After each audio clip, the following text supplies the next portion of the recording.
భానుమతి తను స్నానం చేసి వచ్చి రెడీ అవ్వడానికైతే సిద్ధంగా ఉంటుంది. ఇంతలో అక్కడ ఉన్న పార్థు అయితే భానుమతికి స్వయంగా రెడీ చేస్తానని చెప్పి అంటాడు. ఇక భానుమతికి పార్థుయే కూర్చొని జడ వేస్తూ ఉంటాడు. అది చూసి భానుమతి అయితే చాలా సంతోషిస్తూ ఉంటుంది. అలా భానుమతి అయితే పార్థు జడ వేస్తూ ఉంటే తను సిగ్గుపడుతూ ఉంటుంది.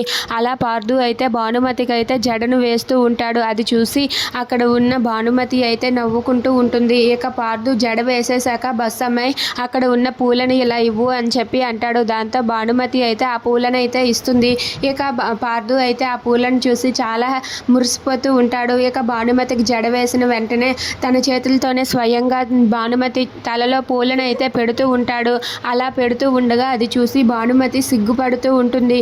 ఇక పార్థు ఇవన్నీ కూడా స్వయంగా తన చేతులతో తానే చేయటం చూసి ఇదంతా కూడా చూసి భానుమతి అయితే నవ్వుతూ ఉంటుంది. అలా పార్థు అయితే భానుమతికి జడ వేసి మల్లెపూలను అయితే పెడతాడు. మల్లెపూలను పెట్టి దగ్గరుండి భానుమతిని రెడీ చేస్తాడు. అది చూసి భానుమతి చాలా సంతోషిస్తుంది. ఇక భానుమతి ఆ పువ్వులు పెట్టేసిన వెంటనే అక్కడ ఉన్న స్టిక్కర్ తీసుకొని పెట్టుకుంటుంది. అలా భానుమతి రెడీ అవ్వడం చూసి పార్థు అయితే చాలా సంతోషిస్తాడు. ఇక భానుమతి అందాన్ని చూసి తనైతే మైమర్చిపోతూ భానుమతి వైపే చూస్తూ ఉండిపోతాడు. ఇక భానుమతి అయితే ఆ జడను చూసి మురిసిపోతూ ఉంటుంది. అబ్బా ఎంత బాగుందో జీప్ అబ్బాయి, ఈ జడ చాలా కొత్తగా ఉంది నాకు అని చెప్పి అంటూ ఉంటుంది. అది వినగానే అక్కడ ఉన్న పార్థు అయితే ఈ జడ కొత్తగా ఉండడం కాదు, నువ్వు కూడా కొత్తగానే ఉన్నావు, చాలా అందంగా ఉన్నావు అని చెప్పి అంటాడు.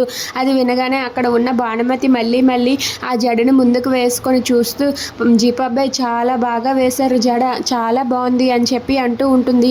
అది వినగానే పార్థు అయితే జడతో పాటు నువ్వు కూడా బాగున్నావు అని చెప్పి అంటూ ఉంటాడు. దాంతో అక్కడ ఉన్న భానుమతి అయితే నేను ఎప్పుడూ బాగానే ఉంటాను జీప్ అబ్బాయి, ఎందుకంటే మీరు నా పక్కన ఉన్నంత వరకు నేను ఎప్పుడూ బాగానే ఉంటాను, కొత్తగానే ఉంటాను, మీరు నాతో ఉంటే చాలు అని చెప్పి పార్థుతో భానుమతి అంటుంది.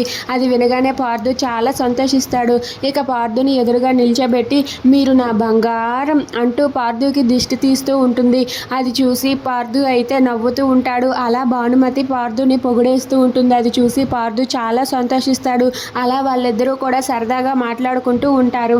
అది చూసి పార్థు అయితే భానుమతి మాటలకు ఉప్పొంగిపోతూ ఉంటాడు. If you like this video please like, share and subscribe friends. Thanks for watching.